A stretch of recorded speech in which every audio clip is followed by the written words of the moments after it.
Pas kronikës në Puka Televizion, Krishtlindje të bardha vjen edhe për familjet e varfëra të Pukës, të cilët pak ditë më parë apeluan për ndihmë. Ndihma të shumta në artikuj ushqimor, ku përfshihen dhe gjelje baklavaja e festave, veshmbathje, lodra si dhe vlera monetare, kanë bërritur sot në familjet e Ardian Laçit, Zef Manushit dhe Flor Prendit.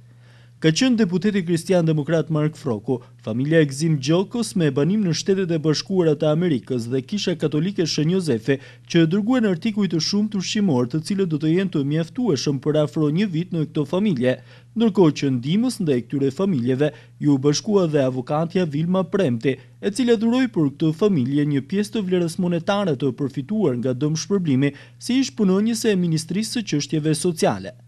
Deputeti Froku, i cili vizitoi nga afër këtë familje, uroi që skena të tilla mos të kishte më nga familje shqiptare.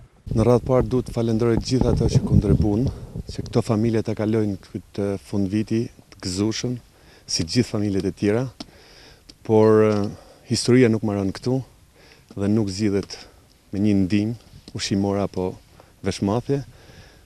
Duhet patjetër që shoqëria, qeveria të angazhohet në mënyrë që këta familje të nxjerrim nga skamja, të kenë një minimum jetese. Ne gjithë bashku do bëjmë më të mirën që këto skena mos t'i shohim më.